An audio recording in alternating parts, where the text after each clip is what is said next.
प्रभुको इच्छा के हो, कसरी एउटा क्रिस्चियनले प्रभुको इच्छा साँच्चै नै भेटाउन सक्छ। सुरुमा त चर्को पर्छ, मलाई पनि प्रभुको इच्छा भने के हो कसरी भेट्नु मलाई थाहा हुँदैन थियो। तर यी दिनहरूमा चाहिँ अलिकति म पनि अलिअलि चाल पाउँछु, यसो गऱ्यो भने चाहिँ प्रभुको इच्छा भेटिने रहेछ भनेर। त सबैभन्दा पहिला प्रभुले भन्नुभयो मत्तीको किताब 7:21 भन्नुभयो, पढ्नुहोस् कसरी। मत्तीको किताब 7:21 प्रभुले भन्नुभयो, पढ्नुहोस्।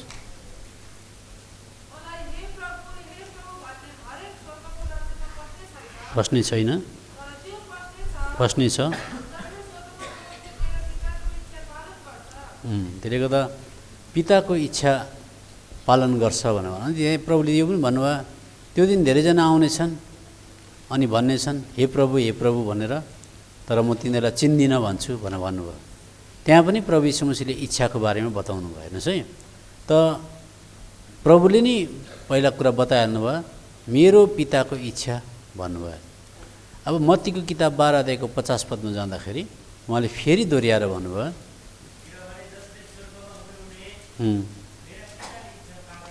गर्दछ तिमी मेरो भाइ आमा हुन्। फेरि त्यो कुरा दोहोरियो। अब यो इच्छा भन्ने कुरालाई चाहिँ प्रत्येक प्रेरितले प्रत्येक प्रभुको सेवकले यो ओलम्पिकमा ब्याटन बोकेको जस्तै छ। ओलम्पिक भनेको चाहिँ अब ठुलो एउटा खेल हो, खेलको एउटा त्यो जग्गा हो। त्यहाँनिर दौडमा दौड्नेहरूले रिले रेस भन्छ। रिले रेस गर्नेले पहिला जानेले एउटा ब्याटन बोकेको हुन्छ अथवा एउटा केही डन्ठा बोकेको हुन्छ, रङ्गी बिरङ्गी हुन्छ त्यो। अनि स्पिड कुदेर गएर त्यसले पछाडि आउनेलाई सट्टै दिन्छ, फेरि अर्कोले त्यो पक्रेर कुद्नुपर्छ। त्यस्तै प्रकारले प्रभुले 2 खेप भन्नुभयो। त्यसको पछाडि प्रभुदेखि मुनि पत्रस थियो, चेला प्रेरित। पत्रसले के भने भन्दा पहिला पत्रसको किताब 4:1 र 2 उसले पनि प्रभुको इच्छाकै कुरा गर्यो। लु पढ्नुहोस् त, पहिला पत्रस 4:1 र 2।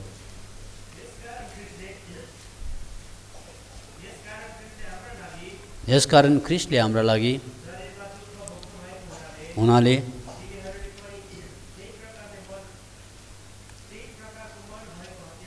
वीर भोगेको छ। अब सुन्नुहोस् है, प्रभुको इच्छा पुरा गर्नको लागि चाहिँ शरीरमा उसले के गर्नुपर्छ अरे, एउटा हतियार भिर्नुपर्छ अरे। म पनि दुःख भोग्छु भन्ने हतियार, मनलाई त्यसरी बाँध्नुपर्छ अरे। त्यहाँबाट 2 पदमा गएर के भन्दछ पढ्नुहोस्। बाँकी समय शरीरका मानिसहरूका अभिलाषाहरू अनुसार होइन जियोस् भनेपछि फेरि पत्रस प्रभुदेखि मुनिको अर्को सबैभन्दा ठुलो पत्रसले प्रेरितले पनि प्रभुको इच्छा कुरा गर्यो। त्यहाँबाट पावलको कुरा आयो। पावलले के भन्छ, एफिसीको पत्री 5:17 के भन्छ पढ्नुहोस्।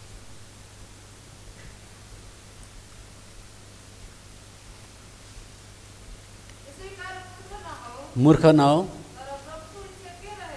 के रहेछ बुझ्ने हो। त्यसले गर्दा प्रभुको इच्छादेखि बाहिर हिँडेछ भने चाहिँ मूर्ख भन्दो रहेछ स्वर्गले। त हामीलाई कसैले मूर्ख भनेको इच्छा गर्दैनौँ, त जाँचेर पत्ता लगाउनु पर्दछ प्रभुको इच्छा।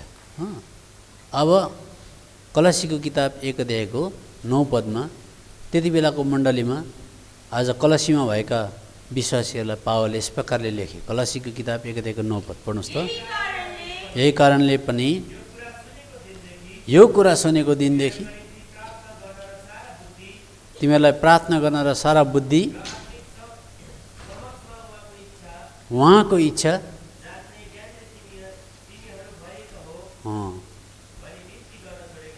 त्यो त ग्रहण गर्ने बित्तिकै कुनै विश्वासीले ग्रहण गरेछ अथवा त्यहाँ विश्वासी बढेछ। तर यताबाट पावलले चाहिँ के भनेर प्रार्थना गर्दो रहेछ भने चाहिँ जसरी भए पनि प्रभुको इच्छा जान्ने बुद्धि चाहिँ आओस् है, जसरी भए पनि प्रभुको इच्छा जान्ने ज्ञान चाहिँ आओस् है भनेर प्रार्थना गरिदिँदो रहेछ। 4:12 पनि पढ्नुहोस् त। कलसीको किताब 4:12।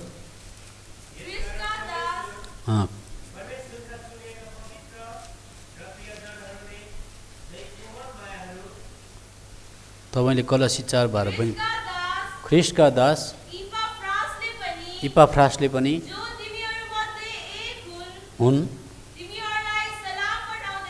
पठाउँदैछन् फेरि उनले पनि दोहोऱ्याए, परमेश्वरको सारा इच्छामा तिमीहरू सिद्ध र पूर्ण भएर तिमीहरू सिद्ध र पूर्ण भएर उभिन सक भनेर उभिन सक भनेर तिमीहरूका निम्ति तिनी सधैँभरि प्रार्थनाहरूमा घोर परिश्रम गर्छन्। देख्नुभयो, प्रत्येक विश्वासी चाहिँ प्रभुको इच्छादेखि दाहिने देब्रे नजाओस् भनेर एप्राफासले चाहिँ घोर प्रार्थना र परिश्रम पो गर्दो रहेछ। हेर्नुहोस् त, त्यो त्यति बेलाको मण्डलीले के को लागि प्रार्थना गर्दछ भने त्यो विशेष भाइ या बहिनीले प्रभुको इच्छा चाहिँ जानोस् है, प्रभुको इच्छा चाहिँ जानोस् है जसरी भए पनि भनेर। अब हुँदै हुँदै त्यो ब्याटन समाउँदै समाउँदै ल्यायो। अनि युहन्ना, सुसमाचार युहन्नाकोमा आइपुग्यो। अनि पहिला युहन्नाको किताब 2 अध्यायको 17 पद हाम्रो प्रतिज्ञा यहाँ छ अहिले, त्यहाँ लेखिएको छ। त्यो पढ्नुहोस् त, प्रभुको इच्छा पालन गर्ने चाहिँ रहिबस्छ भनेन। संसार बिति जान्छ पनि गर्छ रहन्छ। अब पुरानो नियममा हेऱ्यो भने हामीले दाउदलाई देख्छौँ। दाउदलाई के भनेको छ, कति चुके, कति लडे, व्यवस्थाको अधीनमा थिए दाउद। हामीभन्दा कमजोर भन्छ बाइबलले दाउदलाई। युहन्ना बप्तिस्मा दिने पनि हामीभन्दा कमजोर भन्छ। बप्तिस्मा दिने युहन्नाभन्दा अहिलेको संसारको सबैभन्दा लुते क्रिस्चियन चाहिँ बलियो भन्छ बाइबलले स्वर्गको राज्यमा चाहिँ। किन? उनीहरूकोमा अनुग्रह थिएन, उनीहरू व्यवस्थाको अधीनमा थिए, प्रभु यीशु क्रुसमा मरेको कुरा थिएन उनीहरूकोमा, धेरैवटा कुरा थिएन। उनीहरू त बाख्रा पाठा लिएर मन्दिरमा जानुपर्थ्यो इत्यादि इत्यादि थियो। त्यसले गर्दाखेरि आज तपाईँ र मलाई चाहिँ ठुलो भन्छ। अब बाइबलमा बताउँछ, प्रेरितको किताब 13 अध्यायको 22 पदमा दाउदलाई चाहिँ परमेश्वरले मन पराएको मान्छे भन्छ। त्यस्तो चुकेर पनि किन रहेछ कारण पढ्नुहोस् त। हटाएर राजा हुनलाई खडा गर्नुभयो भन्नुभयो।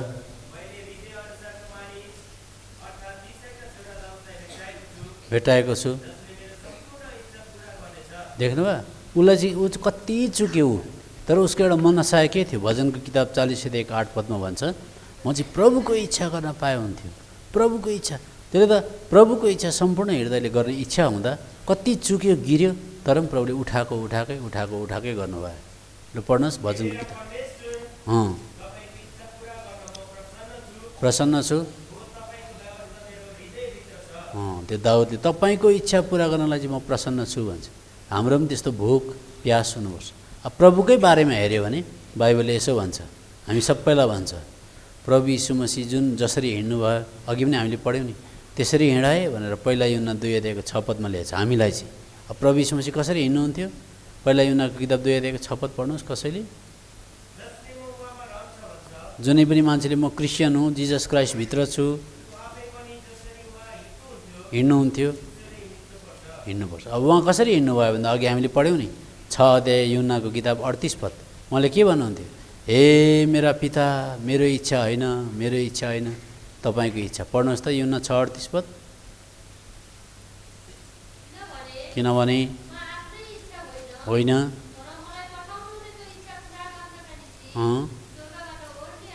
उहाँले प्रभुको इच्छा, पिताको इच्छा भनेपछि भातभन्दा, रोटीभन्दा, घरभन्दा, निन्द्राभन्दा, आफ्नो बिजनेस धन्दाभन्दा प्यारो ठान्नुहुन्थ्यो।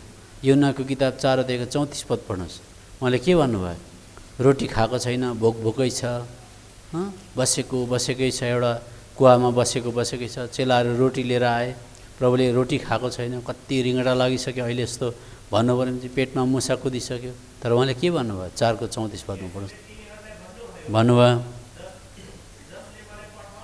जसले मलाई पठाउनु भयो उहाँको इच्छा पालन गर्नु। देख्नुभयो, काम गरेर सिध्याउनुपर्छ, त्यो चाहिँ मेरो भोजन हो। मलाई रोटीभन्दा, लुगाभन्दा, घर जग्गा जमिनभन्दा पिताको इच्छा पुरा गर्ने मलाई इच्छा छ भनेर उहाँले भन्नुभयो। त्यही त हामीले कतिचोटि प्रभुको इच्छा पुरा गर्नको निम्ति निन्द्रा परित्याग गर्न सक्नुपर्छ, रोटी परित्याग गर्न सक्नुपर्छ। कतिचोटि आफ्नो सुख सुविधा भन्न पाइँदैन। त्यो पिताको इच्छा पुरा गर्नको लागि कतिवटा कुरा अफाल्नको लागि तयारी हुनुपर्छ। अब हाम्रो जिन्दगी चाहिँ कस्तो? सुन्नुहोस्, हाम्रो जिन्दगी चाहिँ कस्तो भनेदेखि चाहिँ हामी घर देख्छौँ, पैसा चिन्छौँ, गाडी चिन्छौँ, बाटो चिन्छौँ, तर एउटा कुरा चाहिँ यो संसारमा मान्छे भएर आए तापनि एकदमै अँध्यारो निष्पट्ट थाहा नहुने चाहिँ के हो भन्दा मृत्यु पछाडि के होला, कहाँ पुग्छु होला म, त्यसको बारेमा चाहिँ यो पृथ्वी तलमा घोर अन्धकार हो। कसैले पनि जान्दैन। त्यसले गर्दा मान्छे जातिको जिन्दगी चाहिँ कस्तो छ भने घनघोर जङ्गल, अफ्रिकाको जङ्गल जस्तै, आज राजस्थानको डेजर्ट जस्तै, सारा डेजर्ट जस्तै, मरुभूमि जस्तै यो संसार हो। यो संसारमा सब कुछ हामी पढ्न सक्छौँ, बुझ्न सक्छौँ, अध्ययन गर्न सक्छौँ, ठुल्ठुलो युनिभर्सिटीतिर गएर पिएचडी हासिल गर्न सक्छौँ। तर मृत्यु पश्चात के हुन्छ, कहाँ पुगिन्छ भन्ने कुराको अड्कल चाहिँ हामी कहीँबाट पनि पाउँदैनौँ। त्यसले गर्दा यो बाइबलमा मात्रै लेखिएको छ। त्यस कारणले गर्दाखेरि चाहिँ मानिलिनुहोस् घोर जङ्गलमा तपाईँ हराउनु भयो, तपाईँ पिएचडी गरेको मान्छे अरे, तपाईँ बहुत विविध मान्छे अरे, तर घोर जङ्गलमा तपाईँ हराउनु भयो, कतै जाने जग्गा छैन। तर तपाईँको छेउमा एउटा लुते मान्छे रहेछ अरे, जसले चाहिँ जङ्गलको बारेमा A to Z बाटो जान्दो रहेछ अरे। कसरी त्यो जङ्गलबाट बाहिर मान्छे निकाल्नु थाहा रहेछ अरे भनेदेखि तपाईँ जस्तै पढेको होस्, जस्तै ज्ञानी बुद्धिजीवी होस्, तपाईँले त्यो मान्छेलाई एक एक कदम पछ्याउनुपर्छ। पछ्याएको पछ्याएकै त्यसले मात्रै तपाईँलाई जङ्गलदेखि बाहिर निकाल्न सक्छ। त्यसले मात्रै हामीलाई मरुभूमिदेखि बाहिर निकाल्न सक्छ। त्यो त बाइबल मात्रै एउटा यस्तो चिज छ पृथ्वी तलमा जसले हामीहरूको मृत्यु पश्चात के हुन्छ बताउन सक्छ। बाइबलले मात्रै बताउन सक्छ, हामीलाई तानेर बाहिर निकाल्न सक्छ। प्रभुको इच्छा खोज्दा मात्रै हामी यो घोर संसारदेखि मृत्यु पश्चात के हुन्छ पारी जान सक्छौँ। त्यसले गर्दा हामीले प्रभु यीशु मसीह, उहाँको वचन र उहाँको इच्छालाई चाहिँ यो संसारमा खोज्नुपर्छ।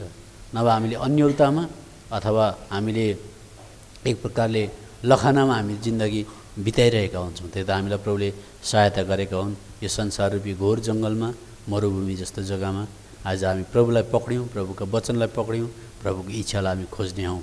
अनि बाइबलले बताउँछ विशेष गरेर जवान अवस्थामा नै, बाइबलले बताउँछ जवान अवस्थामा नै हामीले के गर्नुपर्छ भन्छ, जुवा बोक्नुपर्छ भन्छ। किन त्यसो भनेको भन्दाखेरि चाहिँ जवान अवस्थामा मान्छेले दिशा पाएन भने, हिजो नै हामीले हेर्दै थियौँ, जवान अवस्थामा दिशा पाएन, जवान अवस्थामा भड्केर गयो भनेदेखि या त मत्तु भएर बिग्रिन्छ, या त पैसाको लोभी भएर बिग्रिन्छ, या त व्यभिचारी भएर बिग्रिन्छ, या त आज के भन्छ ड्रग्सको शिकार भएर बिग्रिन्छ। त्यो त बाइबलले बताउँछ। बिलापको किताब 3 अध्यायको 27 पदमा पढ्नुहोस्। आफ्ना जवानीका दिनहरूमा जुवा बोक्नु। किन जुवा बोक्नु है त हेर्नुहोस् त सबजनाले। त्यसले गर्दाखेरि मान्छे स्वभावले के हुन्छ भनेदेखि चाहिँ स्वभावले आफ्नै बाटो हिँड्ने इच्छा गर्छ।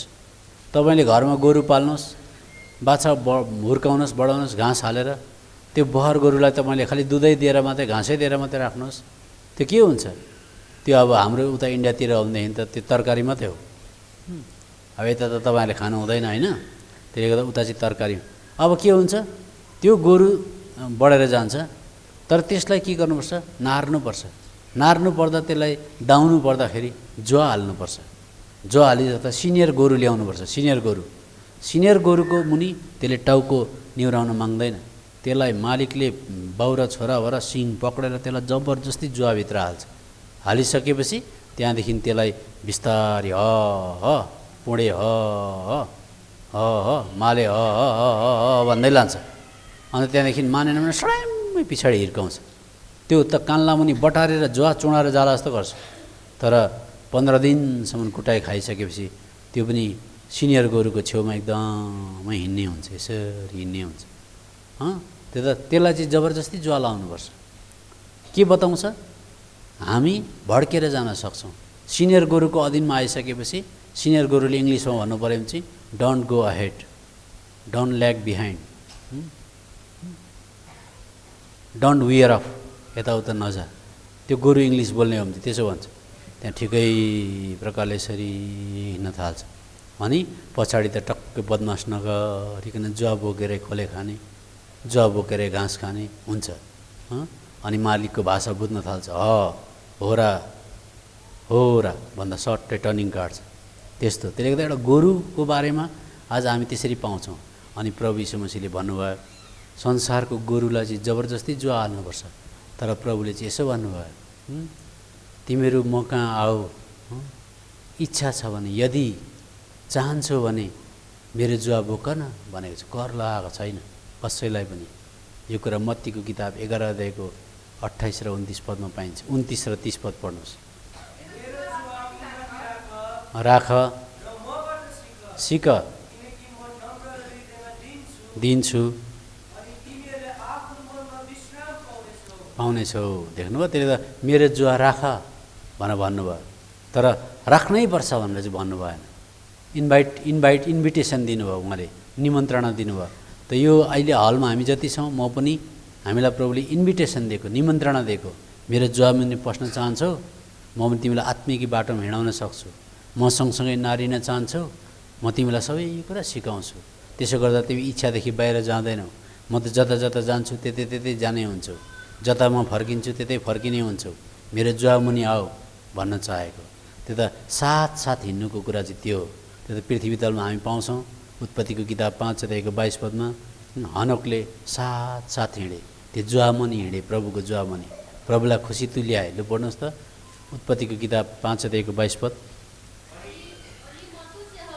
मत्ती 5 को 22 पद हो। पढ्नुहोस्। जन्माएपछि 300 वर्षसम्म हिँडिरहे, जन्माए, साथ हिँडे, जुवामुनि हिँडे। अनि हिब्रूको किताब 11 अध्यायको 5 पदले भन्छ साथ हिँडेको कारण त पिता खुसी हुनुभयो, परमेश्वर खुसी हुनुभयो भने लेखेको छ। पढ्नुहोस् त, हिब्रू 11 को 5 पद। विश्वासैद्वारा हनोक मृत्यु देख्नु नपरोस् भनेर पाइएनन्, उठाउनु भयो। त्यसले गर्दा खुसी पारे अनि गए, साथ हिँडे। अब इच्छा छैन भने चाहिँ, प्रभुको इच्छा खोजेन भने चाहिँ के हुन्छ? मिस भयो भने चाहिँ सुन्नुहोस्, बाइबल हातमा परेर पनि दुईजना व्यक्ति जस्तो हुन्छ। बाइबल हातमा पर्यो, प्रभुको इच्छा खोजेनन्, तिनीहरूको दुईजनाको नाम चाहिँ के हो? एकजनाको चाहिँ सोलोमन भन्नुहोस्, अरूलाई अर्ती दिइराखे, हितोपदेशको किताब लिइराखे, लेखिराखे, अनि आज बुद्धि पनि पाए, ठुल्ठुला मन्दिरहरू पनि बनाए, तर उनले प्रभुको इच्छा खोजेनन्। इच्छा नखोज्दा के भए? उनी सेलाएर गए, डुबेर गए। त्यस्तो प्रकारले सोलोमन हराएर गयो। अनि आज हामी सावलको बारेमा पनि पाउँछौँ। सावलले पनि आज हे परमेश्वर तपाईँको इच्छा के हो भनेन, पर्खिन सकेन। त्यसो गर्दा सावल पनि नाश भएर गयो। यो कुरा त्यो त एउटा मान्छेको नाम मैले यहाँ लेखेर ल्याएको छु। जी क्रिस्चियन वेस्ट भन्ने मान्छे छ। जी क्रिस्चियन वेस्ट, जी फुलस्टप क्रिस्चियन WEISS भन्ने मान्छे छ। त्यो मान्छेले एउटा किताब लेखेको छ, the perfect will of God भनेर। परमेश्वरको सिद्ध इच्छा के हो? त्यो किताबभित्र एउटा कुरा के पाइन्छ भने, एउटा जवान केटो थियो अरे, यति राम्रो जवान केटो, अनि एकदमै शिक्षित पनि। त्यो जवान केटोलाई प्रभुले आज यसरी बाइबल स्टडी, कन्भोकेसन आउँदा, स्पेसल मिटिङ आउँदाखेरि आह्वान दिनुभयो अरे, त मेरो निम्ति फुल टाइम सेवाको निम्ति निस्कि भनेर, आइज भनेर। कतिजनालाई फुल टाइम कलिङ दिएको हुन्छ, विशेष प्रकारको कलिङ हुन्छ, बोलावट हुन्छ, त्यो अरूसँग मिल्दैन। एकदम बोलाकै एकदमै। हाम्रो उहाँ ग्याङटकमा एकजना भाइ र बहिनी निस्केका छन् त्यसरी। अनि एकजना भाइले त कल पाकै गऱ्यो, ठ्याक्कै मिल्यो, यति साह्रो मिल्यो। अनि लास्टमा बाउकोमा आइपुग्यो। अब बाउले चाहिँ छोड्छ कि छोड्दैन भन्दा त बाउले पनि बिहान पारिवारिक सेवामा पाएछ। तेरो के भन्छ छोरीले चाहिँ के भन्छ मेरो घरको काम गर्नेछ भन्ने खालको, यस्तो खालको पोजिटिभ वचन पाएछ। त्यसो गर्दा छोरी सोध्न गएछ, बाउ मलाई अब प्रभुले कलिङ दिनुहुँदैछ, तपाईँलाई चाहिँ के भन्नुभयो भन्दा, मलाई पनि प्रभुले तेरो छोरी दे भन्नुभयो, अन्त अब जा। कहिले जाउँ त भन्दा, प्रार्थनै गर्न त भन्दा, फेरि बेलुकादेखि जा भन्ने पनि एउटा वचन पाएछ। अचम्म त्यस्तो हुन्छ। अनि त्यो बहिनी चाहिँ अन्त तपाईँले चिन्नुहुन्छ नि, ग्याङटकमा के अरे, हाम्रो त्यो बहिनीको नामै आउँदैन हजुर, प्रिया दर्शन। त्यस्तो त्यो हामी मण्डलीमा बस्दा उनीहरू बाउ छोरीहरू आएर रुँदै छोरी अगाडिपट्टि ल्याए। अनि हामी सबैले प्रार्थना गरेर त्यो सबै उनीहरूको इन्टरभ्यू लिँदा एक-एकवटा कुराको चाहिँ आज त्यो बहिनीले त्यसरी बताएको, बाउधरीले वचन पाएको, त्यति साह्रो सिद्ध हुन्छ कतिजनालाई चाहिँ हो। त्यो त जी क्रिस्चियन वेस्ट भन्ने मान्छेले चाहिँ जवान केटो थियो अरे, त्यो उसको किताबमा। अनि उसले चाहिँ कल पाए अरे प्रभुबाट, फुल टाइम सर्भिसको लागि कल पाए अरे। तर उसले भने अरे अहिले म सक्दिनँ। फेरि अर्को हप्ता आउँछ कल, म सक्दिनँ। ऊ र परमेश्वरको बिचको कुरा, म सक्दिनँ। टार्दै गयो। 6 महिना पछाडि त अब के भयो, त्यो आवाज पनि धीमा हुँदै गयो। मैले हिजो बताएँ नि, क्रिस्चियनले प्रभुको आवाज सुन्यो भने अलिक चर्को हुँदै जान्छ, फेरि ढिट गऱ्यो भने धीमा हुँदै जान्छ। जति आत्मामा भयो त्यति चर्को सुनिन्छ भनेर प्रकाशको किताब 1:10 लेखेको छ। पढ्नुहोस् प्रकाशको किताब 1:10। आत्मामा भयो भने चर्को स्वरले सुनिन्छ। पढ्नुहोस्। प्रभुको दिनमा आत्मामा थिए, ठुलो आवाज देख्नुभयो, तुरहीको जस्तो आवाज सुने। आत्मामा भयो भने चर्को आवाज सुन्यो। त्यो त जो आत्मामा हुँदैन शरीरमा हुन्छ के हो आवाजै सुन्दैन। जति पवित्र आत्माको आवाज सुन्नुहोस् अथवा सम्झना गराउने आत्मा, याद दिलाउने आत्मालाई जति तपाईँले झस्काउने आत्मा, त्यो तपाईँ ध्यान दिएर याद गर्नुहोस् त, झन् साह्रो चर्कोसँगले बोल्छ। त्यो कुरा हो। त्यो जवान केटोले मानेन अरे। 6 महिना पछि त एउटा केटीसँग बिहा गरेछ। बिहा गरेपछि ऊ बिजनेस गर्ने भएछ, केटी चाहिँ गुरामा गर्ने भएछिन्। अन्त अब त्यहाँबाट के भयो, प्रभुले त फुल टाइम कलको लागि अफ्रिका जा भनेको थियो, भरे त छैन। उसलाई त त्यति साह्रो राम्रो सफा प्रकारले आएको अरे। अफ्रिकाको परिस्थिति पनि आयो आँखा अगाडि। त्यहाँबाट उसलाई पनि प्रभुले बोलाउनु हुँदैछ। सबै आएको, टार्दै गयो। त्यहाँदेखि त के भयो, बिहा गर्यो, बिजनेस खोल्यो, बुढीले गुरामा गर्ने भइन्। त्यहाँबाट एउटा बच्चा पनि भयो। त्यहाँदेखि बच्चा त घरमा राखिराखेको थियो अरे, कुकुरोमा राखिराखेको थियो अरे। अनि त 1 वर्ष 1.5 वर्षको बच्चा त हेर्दा कुकुर पुल्टुङ्गै लडेर ढाकै भुइँमा टाउको ठोक्यो। बच्चा त त्यहीँ मरिगयो अरे। त्यहाँदेखि उसले त पश्चाताप गर्यो, प्रभु म त मलाई त तपाईँले फुल टाइम कलमा बोलाएको थियो, बिजनेसमा लागेँ, पैसापट्टि लागेँ। त्यति बेला त ढिलो भइसकेको थियो अरे। त्यो बच्चा जन्मिँदा त बहुत ढिलो भइसकेको थियो अरे। त्यहाँ पछाडि त के भयो, फुल टाइम सर्भिस छैन। अनि यसो भने अरे, अब म फुल टाइम सर्भिस पनि छैन भने केमा चाहिँ गर्नु त, मेरो जीवन अलिकति बाँचेको छ भन्दा लास्टमा त एउटा बाइबल स्कुलको टिचर मात्रै भयो अरे। अनि जहिल्यै त्यो केटा रुन्थ्यो अरे। मलाई चाहिँ प्रभुले अफ्रिकाको लागि बोलाएको थियो, मैले पहिलो बोलावटलाई याद गरिनँ। अनि मैले टार्दै लगेँ। हुन चाहिँ म अफ्रिका देशमा फुल टाइम सेवक भएर सायद म मर्थेँ होला, शहीद हुन्थेँ होला। तर म आज एउटा बाइबल स्कुलको टिचर 2 नम्बरीको मात्रै मैले काम पाएँ। त्यो पनि जिन्दगी छोटो, नानी पनि मऱ्यो, पश्चाताप गर्दा मात्रै यति पाएको भने अरे। त धेरैजनाको गवाई आँसुले भिजेको हुन्छ। प्रभुको इच्छा नजान्दाखेरि कहाँ आइपुगेँ। आज मान्छेले त्यसले गर्दाखेरि हामीले अरू मान्छेको सफलता भइहाल्यो, अरू मान्छेको राम्रो भयो भने अत्तालिनु हुँदैन। अन्य जातिको हाम्रो बाटो अर्कै हुन्छ, पर्खिनुपर्छ, धीरज धर्नुपर्छ। अरूले बहुतले खाइसकेर लाइसकेर कहाँ पुगिसक्दा हाम्रो भएको हुँदैन, पर्खिबस्नुपर्छ। त्यसले गर्दा बाइबलमा अहिले हाम्रो यो छ, यो प्रतिज्ञा पुरा गर्नको लागि पहिला त हामीले साधारण विश्वास गर्नुपर्छ। हिब्रूको किताब 11:6 बिना विश्वास उहाँलाई रिजाउन सकिँदैन। अब यो प्रतिज्ञा तपाईँहरूले अहिले के पाउनुहुन्छ प्रतिज्ञा? यो प्रतिज्ञा पाइसकेपछि जोखाना जस्तो लिएर हिँड्नु हुँदैन। हेर त मेरो के आयो, तेरो के आयो भन्दै यो उसले बताइदिने भने उसले बताइदिने पनि होइन त्यो। त्यसले गर्दाखेरि पहिला यसो हेऱ्यो, पढ्यो, बुझिँदैन। वर्षभरि लाग्छ प्रतिज्ञा पुरा हुनको लागि। अनि 2 जनाको सहयोग चाहिन्छ। यता परमेश्वरले प्रतिज्ञा दिनुभयो, तपाईँले पनि सहयोग देखाउनुपर्छ। त्यसको लागि चाहिँ तपाईँलाई साधारण विश्वास, ठुलो पनि होइन, प्रभु म विश्वास गर्छु तपाईँले मलाई जो प्रतिज्ञा दिनुभयो भने। पहिला चाहिँ हिब्रूको किताब 11:6 अनुसार विश्वास। पढ्नुहोस्। अनि फेरि होइन, बिना विश्वास उहाँलाई खुसी पार्न असम्भव छ। अनि आउनेले उहाँ पक्का हुनुहुन्छ, यत्नसित। सबजना भन्नुहोस् त। त्यसले गर्दा यो प्रतिज्ञा चाहिँ लगेर बाइबलको चेपमा हाल्यो। अनि मान्छे आउँदा हेर्दै न बाबा यी प्रतिज्ञा यहाँ भने आफ्नो पढ्ने टाइम छैन, प्रार्थना पनि गर्दैन। अनि बेला बेला मान्छेहरू घरमा आउँदा यो छ है, साइलाको यो छ, काइलीको यो हो, माइलाको चाहिँ कहाँ परेछ हौ, यहाँ घरका बाबाले कहाँ राखे। त्यसरी होइन, प्रत्येक व्यक्तिले आफ्नो प्रतिज्ञा लगातार प्रार्थना गर्नुपर्छ, लगातार प्रार्थना। त्यसले गर्दा भन्छ प्रतिज्ञा पारा मात्रै हुँदैन। सुन्नुहोस्, हिब्रूको किताब 6:12 पढ्नुहोस्। अल्छी हुनु हुँदैन प्रतिज्ञा दाबी गर्नको लागि। तिमीहरू अल्छे नहो, विश्वास र धीरजद्वारा।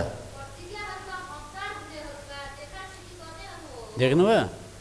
त्यसले गर्दाखेरि हामीलाई भन्दैछ अल्छे नहो। त्यो प्रतिज्ञा लगेर बिहान पनि दाबी गर्नुपर्छ, बेलुका पनि दाबी गर्नुपर्छ। तपाईँले के भन्न खोजेको यसमा शर्त के छ? कुन चाहिँ कुरादेखि भाग्नु भन्नुहुँदैछ तपाईँले? अनि तपाईँले पनि लागि पर्नुहोस्, त्यो प्रतिज्ञा यस्तो मिठो प्रकारले पुरा हुन्छ।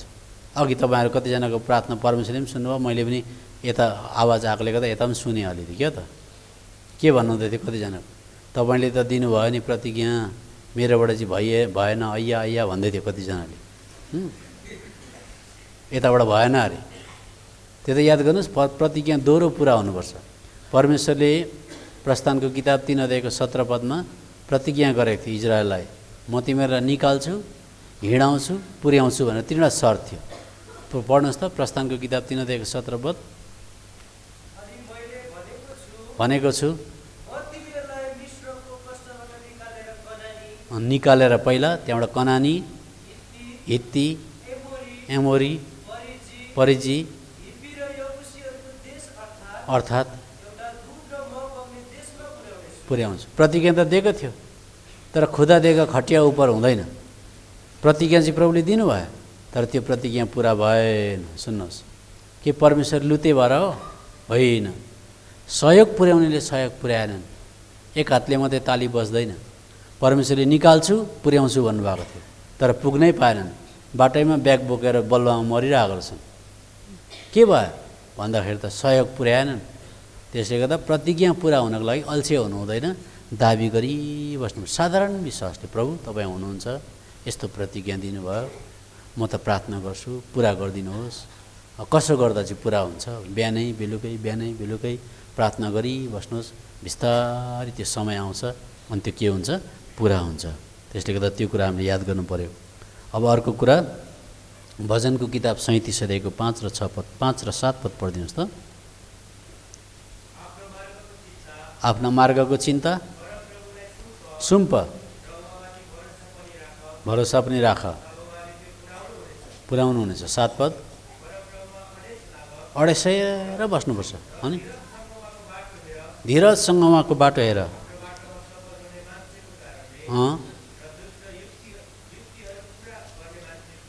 कारणले किन अमिलो नपार्नु अरे? तपाईँले मानिनुहोस् स्कुटरको लागि प्रार्थना गर्नुहुँदैछ, प्रभु एउटा भए त यसो ख्यार कुद्न हुन्थ्यो, कनानतिर यताउता जान हुन्थ्यो, अब त केटाकेटी पनि अलिक बढे, एउटा यसो स्कुटर भनेर प्रार्थना गर्नुहुँदैछ अरे। तपाईँले चाहिँ प्रार्थना गरेको 6 महिना भयो अरे, उतापट्टिको मान्छेले प्रार्थनै नगरी ढ्याक्कै ल्याएर अगाडि राखिदियो अरे। मन अमिलो भइगयो। 7 पद फेरि पढ्नुहोस् त। त्यहाँ अडेस लाग, बाटो हेर। अर्को आफ्नो मार्गमा सफल हुने अर्को मान्छेको कारणले, दुष्ट युक्तिहरू पुरा गर्ने मान्छेको कारणले अमिलो नपार। त्यो त कतिचोटि आफ्नो प्रार्थना गर्दै जाँदा अरूको छेउछेउमा सबैको भइसक्छ, आफ्नो हुँदैन, अनि मान्छेको मन अमिलो हुन्छ। त्यस्तो होइन। उनीहरूको बाटो अर्कै हो, हाम्रो बाटो अर्कै हो। हाम्रो पर्खिबस्नुपर्छ। कति पर्खिनुपर्छ भन्दा भजनको किताब 130 अध्यायको 6 पदले भन्छ। पढ्नुहोस्, भजनको किताब 130 अध्यायको 6 पद पढ्नुहोस्। सुन्नुहोस् है, पालेहरूले बिहानको बाटो हेरेको भन्दा बढी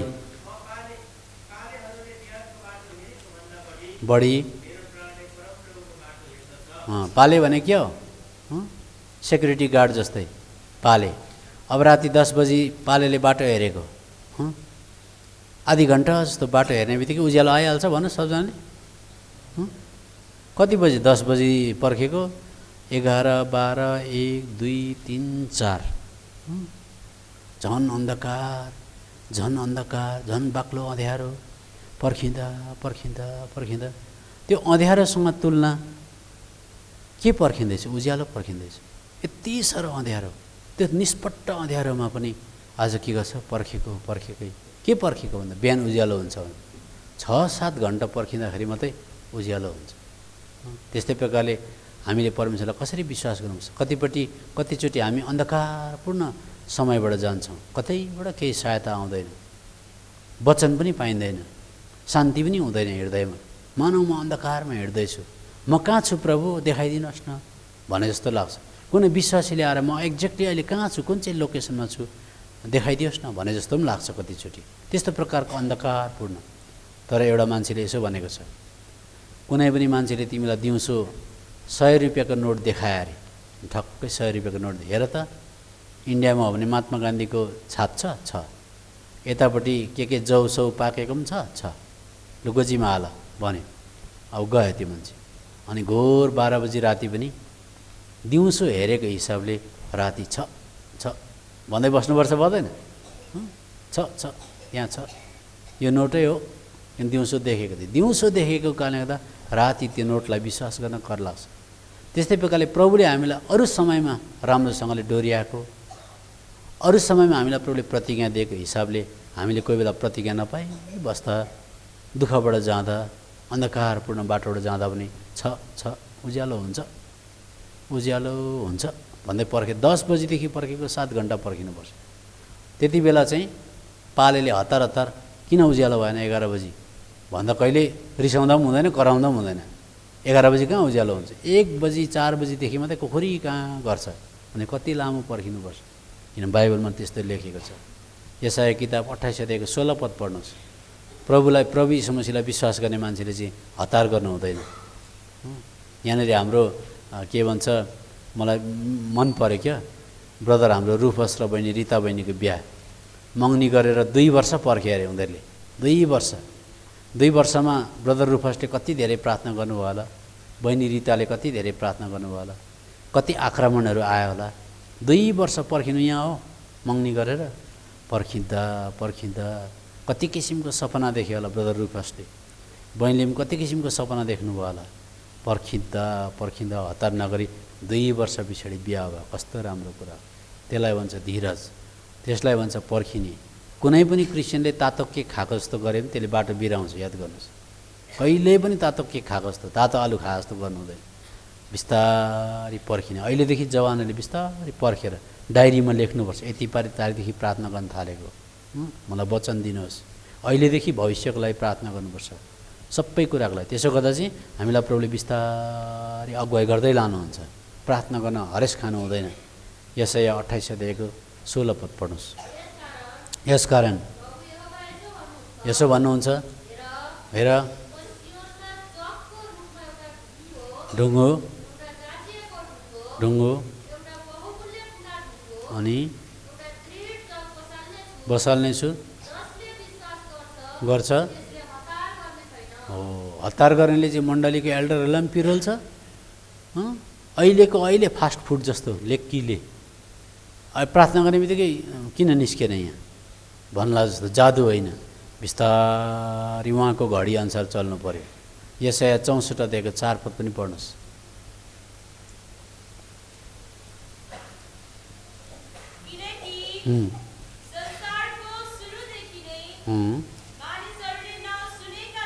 न त सुनेका छन्, न त कान लगाएर थाहा पाएका छन्, देखेको छ। देख्नु, बाटो हेरिबस्नेको लागि चाहिँ काम गर्नुहुन्छ, अत्तालिनु हुँदैन। यो कुरा हामीले याद, त्यसले गर्दा हामी जहिल्यै प्रार्थनामा बस्ने समय निकाल्नु पर्यो। बाटोमा जाँदा पनि प्रार्थना गरिबस्ने, आफ्नो कुरा भनिबस्ने। अन्त एउटा नमुना बताउँछु नि। हतार गऱ्यो भनेदेखि चाहिँ के हुन्छ, कतिचोटि कस्तो परिस्थिति आउँछ। बोतलमा पानी हाल्नुहोस्, त्यहाँदेखि 1 मुठी माथिबाट माटो पनि हाल्नुहोस्, त्यहाँबाट यसरी हल्लाउनुहोस्। अब के भयो, बोतल पानी धमिलो भयो। अघि माटो हाल्नुभन्दा अगाडि बोतलको पानीबाट उता हेर्नुहोस्, सबैलाई देखिन्छ, छ्याङ्ग यसो देखिन्छ। तर 1 मुठी माटो हालिसकेर जब पुरा हिलो मैला हुन्छ तब हेर्छु भन्नुहोस्, उतापट्टि देखिँदैन। के हुन्छ, त्यहाँ बलुवाहरू, परालहरू, मैलाहरू नाचिरहेका हुन्छन्। तल र माथि आउँछ, माथि र तल जान्छ, कुदेकै हुन्छ। त्यस्तै प्रकारले कतिचोटि हामीहरूका मनमा विचार नाच्छ क्या, घरि यो विचार आउँछ, घरि त्यो विचार आउँछ, काठको ठुटा माथि जान्छ, पराल फेरि उँभो आउँछ, क्या हो तल र माथि नाचेको गर्छन् ती विचारहरू। तर आधी घन्टासम्म पर्खिनुहोस्, ती विचारहरू बिस्तारै छ्याप्पै गरेर भुइँमा बस्छन्, त्यहाँबाट त्यो पानीबाट पारिपट्टि देखिन्छ। भनेपछि हामीहरूका ती विचारहरू, भावनाहरू, सोचहरू, मान्छेका कुराहरू बिस्तारै तल भुइँमा जान दिनु पर्यो। त्यति इन्जेलसम्म पर्खेको गर्नु पर्यो। त्यसरी मात्रै परमेश्वरको इच्छालाई हामी प्राप्त गर्न सक्छौँ। अब कुन कुन क्षेत्रमा? हितोपदेशको किताब 3 अध्यायको 6 पद पढ्नुहोस्।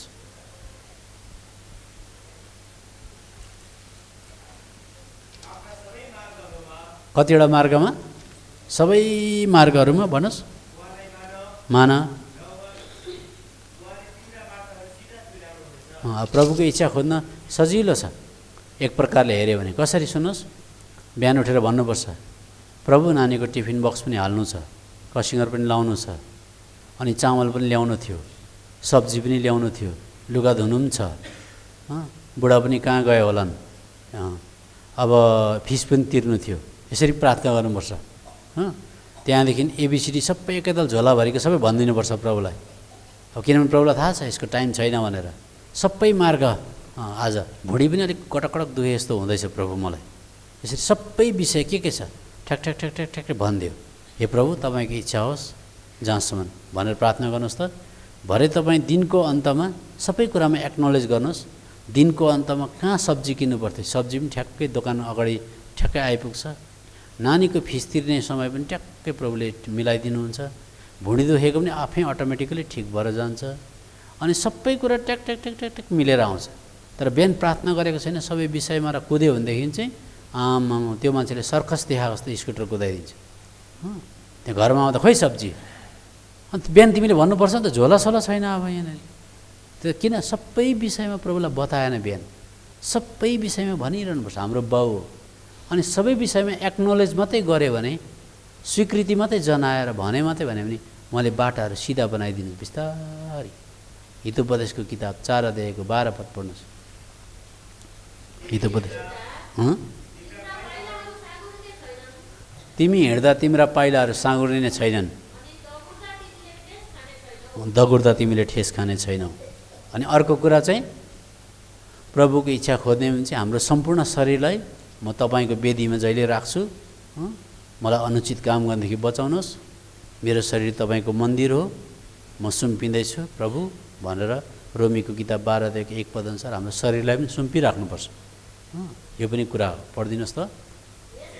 यसकारण भाइहरू कृपाहरूद्वारा बिन्ती गर्दछु, आफ्ना शरीरलाई मनपर्ने चढाइदेऊ। हो, अब जिउँदो बलिदान भने के हो? अब एकपट्टि बाख्रा ल्याउनुहोस्, एकपट्टि चाहिँ तपाईँ बस्नुहोस्। अब बाख्रालाई चाहिँ कसो गर्छ बलिदान गर्नु पऱ्यो भने? निकै मोटो रहेछ है, चिल्लो रहेछ भन्छ। त्यहाँदेखि ल्याउँछ, अलिक घाँस पनि खुवाउँछ, एकछिन पछाडि दाउ लिएर आउँछ। त्यहाँदेखि तातो पानी तताइ राखेर च्वाट पार्दाखेरि चाहिँ बाख्रा त त्यो पाठा त सधैँभरिको लागि मऱ्यो, एकैताल मात्रै मऱ्यो। तर जिउँदो बलिदान भनेको के हो भनेदेखि चाहिँ एकैताल मार्नु हुँदैन है, बिस्तारै ठुङठुङ पारिबस्नुपर्छ, टर्चर गरिबस्नुपर्छ, कान मोलिबस्नुपर्छ, झर्को लगाइबस्नुपर्छ। मारिहाल्नु हुँदैन भनेको जिउँदो बलिदान। बलिदान त छ तर जिउँदैछ। त्यसो गर्दा दिनभरि मार्ने कुरा, दिनभरि मर्ने कुरा, दिनभरि सहने कुरा, दिनभरि खप्ने कुरा, दिनभरि चुप लागेर बस्ने कुरा हो। त्यो त प्रभु म जिउँदो बलिदानको रूपमा चढाइदिन्छु भनेको चाहिँ आज म जिउँदो चाहिँ जिउँदैछु तर बलिदान भइसकेको वेदीमाथि केही गर्न सक्दिनँ, मानव मलाई बाँधेको जस्तो भनेको। त्यसरी अब अर्को कुरा त्यति भनिसकेपछि अब धेरै थोर कुरा बुझ्यौँ। प्रभुले हामीलाई इच्छा विशेष गरेर 3वटा तरिकाले दिनुहुन्छ। 3वटा तरिका 3टा छ प्रभुको। एउटा चाहिँ अब त्यो तरिका त अहिले प्राय छैन। प्रेरितको किताब 8 अध्यायमा आउनुहोस्, 8 अध्यायको 26 पद पढ्नुहोस्। प्रेरितको किताब 8 अध्यायको 26 पद पढ्नुहोस् त। प्रभुका दूत फिलिपसँग यसो भन्दै बोले, उठ, हेर्नुहोस् त्यति बेला प्रेरितहरूको समयमा बाइबल थिएन। त्यति बेला अहिलेको जस्तो मान्छेको मोबाइल फोन थिएन, कम्युनिकेसन थिएन। अनि आज प्रभु कति प्रकारले बोल्नुभयो भन्दा फिलिपसँग के भन्छ फिलिपसँग सिधै बोल्नुभयो, जाऊ तिमी गाजा भन्ने बाटोमा। एउटा आवाज आयो। अब त्यो प्रकारको आवाजलाई भन्छ निजी प्राइभेट परमेश्वरसँगको बाइबलदेखि बाहिरको कुरा हो। बाइबलमा यहाँ कहीँ पनि जाऊ गाजा भनेर कहीँ पनि त्यस्तो आवाज आउँदैन। त बाइबलदेखि बाहिर हाम्रो समयमा कानमा आवाज आउनु भनेको एकदमै बिरलै कुरा हो, बिरलै कुरा हो। कोही कोही बेला चाहिँ हुन्छ। म एउटा अनुभव बताउँछु, मेरो अनुभव त होइन, म सिक्किममा एकजना अङ्कलको अनुभव बताउँछु। त गाजा जाऊ भन्ने वचन आउनुको लागि त कानमा आवाज आउनु पऱ्यो। हेर्नुहोस्, त हाम्रो सिक्किममा एकजना एमजी अङ्कल हुनुहुन्थ्यो, अहिले त हुनुहुन्न। उहाँले चाहिँ 10-12 जना विश्वासी लिएर डिक्चु भन्ने जग्गा जानुहुँदै थियो। डिक्चु भन्ने जग्गा जाँदै गर्दा 10-12 जना विश्वासीलाई लगेर गएको। अङ्कलकोमा मात्रै पैसा छ, अनि अझै डिक्चु सेवामा जाँदै थियो। माथि पाङथाङ भन्ने बाटोबाट जाँदै गर्दाखेरि त एमजी अङ्कल चाहिँ गाडीको छेउमा बसेको थियो अरे। अनि अब 12 जना विश्वासी छ, 12 जनाको गाडी भाडा चाहियो, 12 जनालाई ल्याउनु पऱ्यो, मण्डलीमा केही दिनु पऱ्यो। अनि गाडी कुद्दैछ जङ्गलको बाटोमा, कोही छैन, तलमाथि घर छैन, मान्छे आफ्नो धुनमा बसिरहेको छन्। एमजी अङ्कल छेउपट्टि छ, कानमा यसो भने अरे, ब्याग झऱ्यो भन्छ अरे। फेरि उहाँ पनि अलिक झमझम निदाको फेरि एकछिन ब्याग झऱ्यो भन्छ अरे केही चिजले। अन्त त्यसो भन्दाखेरि गरेर यसो हेर्दा ब्यागै छैन। भाइ भनेर रोकेको त कमसेकम 150 मिटरभित्र त्यो झरिरहेको रहेछ अरे ब्याग। कसैले टिपेको पनि थिएन, एउटा आवाज आयो कानमा भन्छ। त्यसरी कोही जग्गा एकदमै त्यो चाहिँ एकदम रेयर।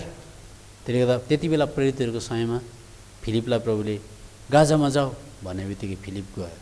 त्यो एउटा अर्को बाइबलदेखि बाहिर कता रेयर हुन्छ। कोही बेला सपनाद्वारा पनि प्रभु बोल्नुहुन्छ विश्वासीसँग। मेरो पनि एउटा अनुभव छ। एक दिन आज डम्बरी गुरुङ भन्ने दिदी थियो, साह्रो एकदमै सिएको पेसेन्ट। अनि दिउँसो चाहिँ मलाई तिमोथी भाइ बोलाइदिनु। अब 2 जना छोराहरू छन्, राम्रो प्रभुलाई पनि चिनेको छैन। अब सानो एउटा 1 टुक्रा साइड एउटा घर मात्रै छ, म मरेपछि झगडा गर्छन् होला, बहिनी मात्रै छ, तिमोथी भाइलाई बोलाइदिनु भनेर बोलाए। दिउँसो म गएँ, सेवासँग दिदिएँ। अनि सेवासँग दिदिसकेपछि लेखापढी बनाइदिएँ। लेखापढी बनाइसकेपछि अन्त अब 2 जना छोराहरू मानिसकेपछि अब आँखाभरि आँसु बनाएर दिदी त हाड र छाला भएको थियो। हाड र छाला भएको, मलाई बिदा गर्यो। अनि बिदा गरिसकेपछि म घरमा आएँ। अब त दिदी त बाँच्दैन, मलाई त एकदमै सुर्ता थियो। घरमा आएँ, मेरो पालो सुतेर 3 बजी रातितिर त त्यो दिदी त सर्लक्कै मेरो आँगनमा आइपुग्यो। अब सपनामा है, जय मसी भाइ भन्यो। मैले पनि जय मसी दिदी भनेपछि दिदी त स्वाट्टै घटेर नानी भयो, एकदम सानो नानी भयो। झसङ्गै बिउजेर के सपना देखेको होला जस्तो किरिङ्गै फोन बज्यो। डम्बरी दिदीलाई प्रभुले उठाउनु भयो, भोलिको फ्युनरल तपाईँले गर्नुपर्ने भयो भनेर आयो। सपनाद्वारा पनि त्यस्तो साक्षात् आउँछ हो। अब हिजो बेलुका मैले एउटा सपना देखेँ, प्रभु म के गर्नु, बिहिबारभन्दा अगाडि जानु, टेस्टिमोनीभन्दा अगाडि जाउँ कि पछाडि जाउँ भन्दाखेरि किन म टेस्टिमोनीभन्दा अगाडि जानु खोजेको भन्दा चाहिँ मेरो सासु आमा चाहिँ अहिले कोमामा हुनुहुन्छ, एकदमै सिरियस लास्ट स्टेजमा। म कान्छा ज्वाइँ हो। अब त्यसले त मैले प्रार्थना गरेँ। अनि सासु आमा त आजभन्दा 20 वर्ष अगाडि जस्तो हुनुहुन्थ्यो त्यस्तै देखेँ। मेरो छोरी सानो, अनि सासु आमाले त्यो नानीको छेउमा घुमिरहेको देखेँ मैले। अब त्यसको मतलब सायद मलाई लाग्छ बा सासु आमा मलाई पर्खेर बसेको हो कि सबै ससुरालीले मलाई हेर्दैछन् कि बा वहाँनिर। त्यसले गर्दा मैले अघि दाजुलाई पनि भनेँ, दाजु कसो हो, टेस्टिमोनी नदिकन जाउँ कि क्या हो कि, टेस्टिमोनी त सुनेकै हो सबैले पनि मैले भनेँ। तर होइन, अब जे पर्ला प्रभुको हातमा, यत्रो दिन त बस्यो, अब टेस्टिमोनी चाहिँ अलिकति भए पनि अब, तर पहिलाको जतिको गरौँ हुँदैन टेस्टिमोनी। 24 वर्ष अगाडि भन्दा जुन चाहिँ गहनता हुन्थ्यो, अब अहिले भन्दा त पुरा सेलाइसकेको हुन्छ। त्यति बेला कति भावना पनि मिसिएको हुन्छ, इमोसन्स भन्छ नि। अहिले त्यो इमोसन्स पनि पुरा घटिसकेको हुन्छ। त्यसले गर्दा ठिकैको हुन्छ। त्यसको सट्टामा चाहिँ अरू केही अब बताउनु परेदेखि फेरि त्यति बेला बताइन्छ। एनिवे मेरो भन्नु मतलब चाहिँ प्रभुले सपनाद्वारा पनि हामीलाई कतिचोटि त्यसरी बताउनुहुन्छ, अनि त्यो कुरा सत्य ठहर्छ। एउटा कुरा अब प्रभुले फेरि के भन्छ, पत्रसलाई पनि प्रेरितको किताब 9 अध्यायमा पत्रसलाई पनि त्यसरी भन्नुभयो। प्रेरितको किताब 9 अध्यायमा आउनुहोस् त, 9 अध्यायको 10 देखि 16 पद पढिदिनुहोस् त। अब हेर्नुहोस् न, अब 3 बजेर 3 मिनट हुँदैछ। अब 20 मिनटभित्रमा त सक्नुपर्ने हो।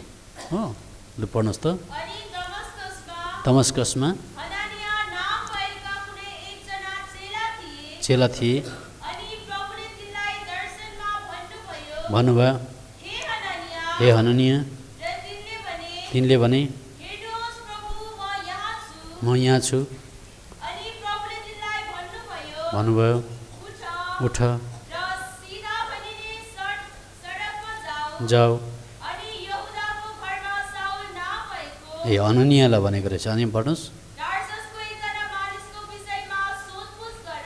हेर्नुहोस् त, अब अननिया पनि बसिरहेको थियो, अचानक एउटा आवाज आउँछ, त्यो आवाजले फल्ना जग्गामा जाऊ भन्यो।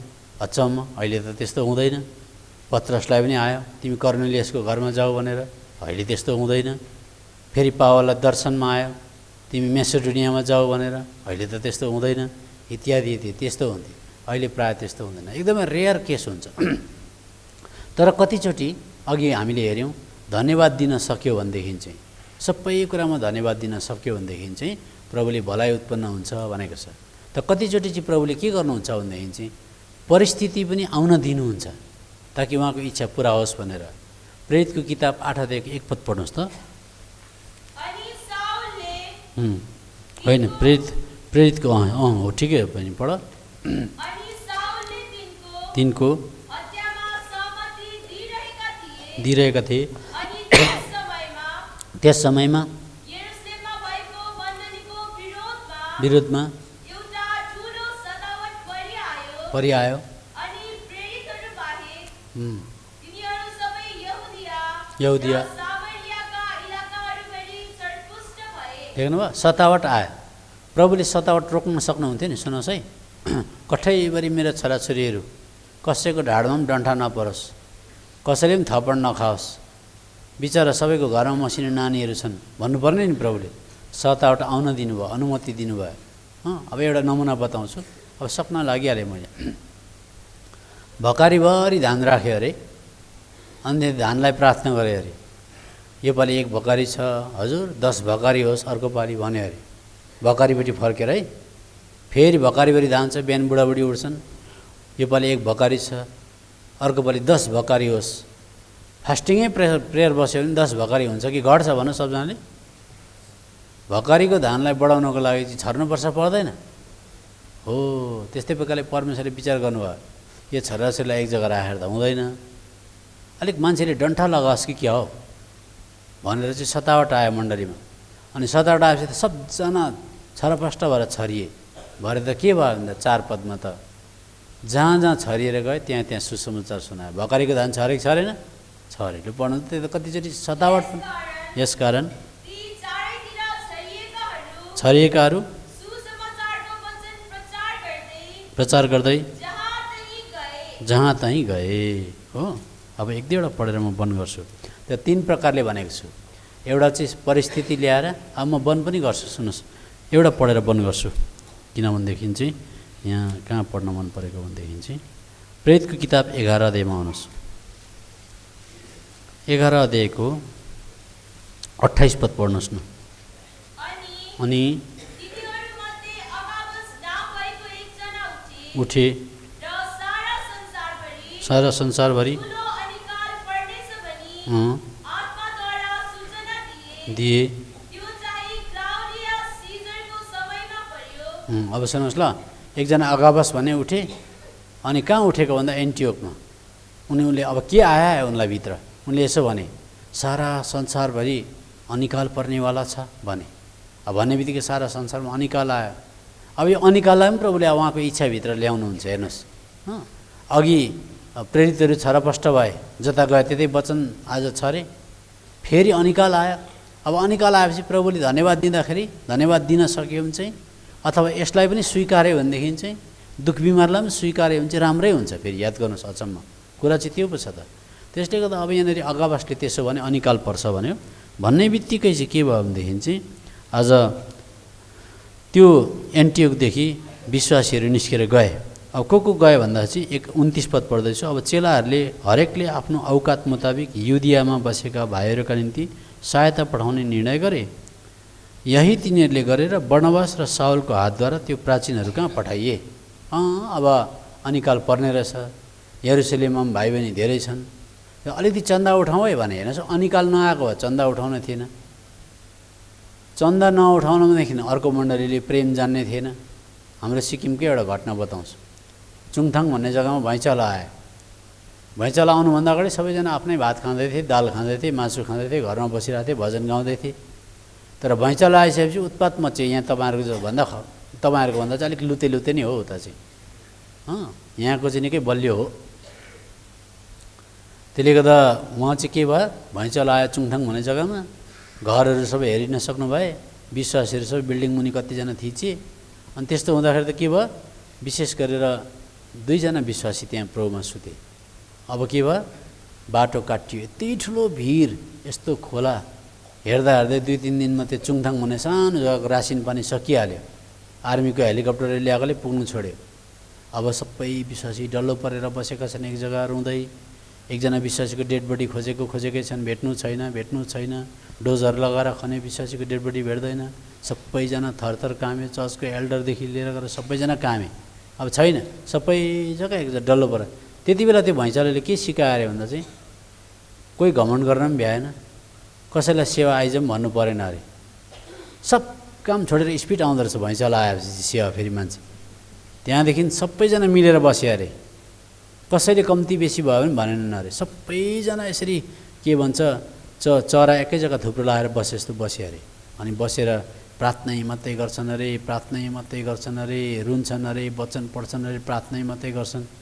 त्यहाँदेखि 4 दिन 5 दिन बित्यो, कहीँबाट बाटोघाटो छैन। 5 दिन पछाडि त विश्वासीले यसो भिरको टुप्पामा हेरेको त कमिलाले मुरै बोकेर ल्याएको जस्तै ल्याएर 7-8 जनाले हेर्दैछ अरे। 7-8 जनाले भिरको एकदमै डरलाग्दो बाटो क्रस गरेर आएर फेरि 7-8 जना आयो अरे। 21 जना आएछ।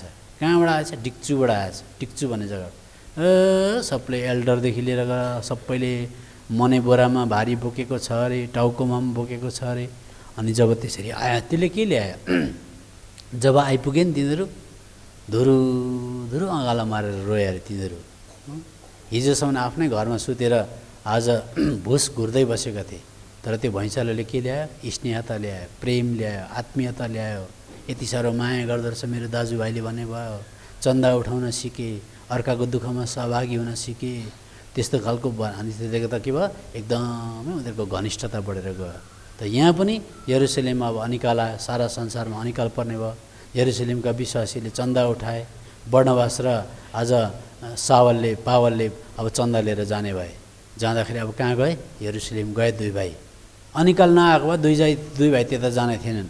अब त्यहाँ गएपछि के भयो भने त, त्यहाँ जाँदाखेरि त पत्रस झ्यालखानामा परेका रहेछन्। फेरि अब पत्रस झ्यालखानामा परेको देखेर चाहिँ के गर्दा रहेछन् भनेको त, रातभरि होल नाइट प्रेयर पो रहेछ त्यहाँ त। फेरि भारी बिसाइसकेको छैन, होल नाइट प्रेयर।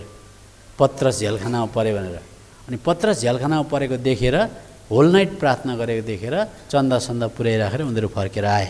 अब कहाँ लेखेको छ भन्दाखेरि 25 पद पढ्दैछु, 12 को 25। अनि बर्नबास र सावल आफ्नो सेवा पुरा गरेर यरुशलेमबाट फर्के र आफ्नो साथमा यूहन्नालाई लगे, जसको नाम उपनाम मर्कुस थियो। अब यरुशलेममा फर्केपछि के सिकेर आए भने चाहिँ पुरा मण्डली बसेर प्रार्थना गर्नुपर्दो रहेछ भन्ने कुरा सिकेछन्। अनि साँच्चै नै उनीहरूले 13 अध्यायमा हामी देख्छौँ उनीहरूले पुरा प्रार्थना गरिरहेका थिए। तब 3 पद, तब उपवास र प्रार्थना गरेर उनीहरूमाथि आफ्ना हातहरू राखेर तिनीहरूले उनीहरूलाई बिदा गरिदिए। भनेपछि एन्टियोकमा भएको मण्डलीले पनि प्रार्थना गर्न सिक्यो। यरुशलेममा भएको मण्डलीले प्रार्थना गरेको देखेर एन्टियोकमा पनि खुरन्दार प्रार्थना गर्दा त्यहाँ पनि पवित्र आत्माले लु बर्नबास र पावललाई यो कामको लागि छुट्यायो। त्यसले त बिस्तारै सिक्दै जान्छ। अब मैले कनानमा आएँ, कनानमा धेरैवटा कुरा सिकेको हुन्छ। तपाईँहरू अर्को जग्गामा आउनु छ, त्यो जग्गामा सिक्नुहुन्छ। परिस्थितिले पनि हामीलाई त्यस्तो बनाउँछ। त्यसले गर्दा परमेश्वरले आज उहाँको त्यो बिउरूपी विश्वासीलाई चाहिँ संसारको विभिन्न जग्गामा छरेर राखेको छ, ताकि विभिन्न जग्गामा वचन फैलोस् भनेर। नभए प्रभुले हामीलाई एकै जग्गामा राख्न सक्नुहुन्थ्यो होइन। अब मैले सकेँ है। अब एकैताल 14 अध्यायको 5 पद। अब उनीहरू अगाडि बढे, बर्नबास र पावल। 14 को 5 पद। उनीहरूलाई बेइज्जत गर्न र ढुङ्गाले हान्नका लागि जब 2 अन्य जातिहरू र यहुदीहरूले आफ्ना शासकहरूसित हमला मचाए, तब त्यो कुरा थाहा पाएर उनीहरू लुकानोइका सहरहरू अर्थात् लुस्त्रा र डर्बे र वरिपरिका इलाकाहरूतिर भागे। त्यहाँ उनीहरूले सुसमाचार प्रचार गरे। ल हेर्नुहोस्, अब मेरो गोजीमा मैले चक्लेट बोकेको छु अरे भनेदेखि जहीँ जाँदा पुग्दाखेरि पनि त्यो चक्लेट म बाँड्छु नि त, किन मेरो गोजीमा त्यही त हुन्छ। त्यो त छरपष्ट भयो। सुसमाचारै प्रचार गर्यो। अब परिस्थितिलाई पनि प्रभुले प्रयोगमा ल्याउनु भयो कि भएन भन्नुहोस् त? अब छुट्टी हुन आँट्यो अब। परिस्थितिलाई पनि प्रभुले प्रयोगमा ल्याउनु भयो। अब फेरि 14 अध्यायको 19 पद, अनि एन्टियोक र इकोनियमबाट केही यहुदीहरू त्यहाँ आए अनि भिडहरूलाई मनाएर पावललाई ढुङ्गाले हाने। उनी मरेछन् भन्ठानेर उनलाई सहरदेखि बाहिर घिस्याएर लगे। 20 पद, तर जब चेलाहरू उनका वरिपरि खडा भए तब उनी उठे र सहरभित्र गए। भोलिपल्ट उनी बर्नबाससँग डर्बेतिर लागे। फेरि अझै त्यहाँबाट भागे। अब हुँदै हुँदै अन्यत्र जग्गामा आज वचन प्रचार भयो, त्यस कारणले गर्दा भनेर भनेको छ। अब अन्तमा गएर फिलिपीको किताब लेख्दा पावलले के भन्यो भनेदेखि चाहिँ, भाइहरू हो, जे जति ममाथि आइपर्यो नि, अब को व्यक्ति हुन् पावल सुन्नुहोस्। रोमीको पत्र उनले लेखेको के भन्छन्? सबै कुरा मिलेर भलाइ उत्पन्न हुन्छ भन्छन् उनी। भन्नु मतलब सबै भैँचालो होस् कि, अनिकाल होस् कि, दङ्गा फसाद होस् कि, कुटोस् कि, पिटोस् कि, भोकमारीबाट जानु परोस् कि, धन्यवाद दिन सक्यो भने चाहिँ भलाइ उत्पन्न हुन्छ, प्रभुको इच्छा नै पुरा हुन्छ भनेको। अनि पछाडि फिलिपीको किताब लेख्दै गर्दाखेरि फिलिपीको किताब 1 अध्यायको 12 पदमा के भने पढ्नुहोस् त? भाइहरू हो, जुन कुराहरू ममाथि आइपरे कारण भएका छन्, थाहा होस्। देख्नुभयो, ममाथि मान्छेले कुटे, सुसमाचारै प्रचार भयो, प्रभुको इच्छा पुरा भयो। मलाई जेलमा हाले। आज फिलिपीको जेलभित्र पस्दाखेरि आज त्यहाँभित्र जेलरले प्रभुलाई पाए, प्रभुकै इच्छा पुरा भयो। तर यति हो, हामीले जुनै पनि परिस्थितिलाई स्वीकार्नुपर्छ। त्यसले गर्दा प्रभुले आज कति प्रकारले आज उहाँले इच्छा जाहेर गर्नुहुन्छ। मैले अघि 3 मात्रै भनेको छु, हेर्नुहोस् है। उहिले उहिले प्रेतको समयमा आवाज दिएर अहिले त्यो बिरलै हराएर गयो। अर्को कुरा, परिस्थितिद्वारा, परिस्थितिलाई धन्यवाद दियो भने पनि इच्छा पुरा गर्नुहुन्छ। अर्को कुरा, बाइबलमा लेखिएका कुराहरू प्रभुको इच्छाभित्र छन्, त्यो कुरा स्वीकार गर्नु पनि प्रभुको इच्छाभित्र नै हो। अनि अर्को कुरा चाहिँ आज यस्ता बाहिरी परिस्थिति जति आए, भैँचालो भयो, अनिकाल भयो, कुटमार भयो, आज पिटपाट गर्ने कुराहरू, लुट्ने कुराहरू भयो, यी सबै कुरामा हे परमेश्वर तपाईँको अनुमति बिना आएन भन्यो भनेदेखि त्यो पनि। अनि अन्तमा चाहिँ अब प्रभुको इच्छा कसरी जानिन्छ? जवानहरूलाई एकताल थाहा नहोला, कतिजनाले बाइबलको वचन मात्रै पढिबस्छन्, वचन माग्दा वचन नपाइएला, सबै कुरा वचनमा लेखेको हुँदैन। निलो कोट लाउनु कि रातो कोट लाउनु वचनमा लेखेको हुन्छ भन्नुहोस् त? छैन नि, त्यस्तो सबै खोज्न थाल्यो भने त कहाँ भेटिन्छ र? त्यसले गर्दा यो लुगा किनु कि नकिनु भनेर खोज्यो भने किनु कि नकिनु, त्यो कतिवटा कुरा पाइँदैन, अनि लिमिटेड छ। त्यसले गर्दाखेरि अब एउटा कुरा चाहिँ के पाइन्छ भनेदेखि चाहिँ सल्लाह भन्छ। त्यति मात्रै पढेर बन्द गर्नु। हितोपदेशको किताब 14 अध्यायको 22 पद। सल्लाह भनेको आफूभन्दा ठुलोहरू अथवा दाजुभाइ दिदीबहिनीहरू अथवा सँगैको साथीहरू मिलेर सँगै मिसेर प्रार्थना गर्नुपर्छ। अनि कस्तो लाग्छ यो कुराले? प्रभुको महिमा हुन्छ। ठुलो दाजुहरूलाई सोधौँ, आन्टीहरूलाई सोधौँ, दाजुहरूलाई सोधौँ भनेर हामीले सोधपुछ गरेर सल्लाह लियो भने सल्लाहद्वारा पनि प्रभुको इच्छा जाहेर हुन्छ। र हितोपदेश 14 अध्यायको 22 पद हो र? हितोपदेश 14:22 हो? 15:22 रहेछ, माफ गर्नुहोस् ल। बिना सल्लाह योजनाहरू विफल हुन्छन्, धेरै सल्लाहकारहरू भएमा सफल हुन्छन्। ल अब मेरो त खास ड्युटी सकिएको है। अब 31 तारिखको लागि आएको, ड्युटी सकिएको, बाई बाई भनेर भोलि बेला जाँदा हुन्थ्यो, तर मेरो छुट्टी भएकै छैन। हो, अब मैले राखेँ। यो पालिको वचनको सेवा चाहिँ यति नै होला। अब सायद गवाई हुन्छ होला। हो, मेरो चाहिँ सेवा सकियो। तपाईँहरूले मलाई माया प्रेम देखाउनु भयो, बोलाउनु भयो, म यो पालि आएँ। हो, अब हेर्दा हेर्दै जाने बेला हुन्छ, प्रार्थना गरिदिनुहोस्। यहाँबाट गरम फुर्सद हुँदैन, हामी हिँडी नै बस्नुपर्छ। प्रभुले सहायता गरेका हुन्। मैले बोल्नमा चाहिँ कहीँ ढङ्ग पारिनँ, बिगारेँ होला, ढङ्ग पारिनँ, रुखो प्रकारले बोलेँ या तपाईँलाई ठेस लाग्यो, तपाईँले मलाई मान्छे जानेर माफ गरिदिनुहोस्। ल, जय मसीह सबैलाई।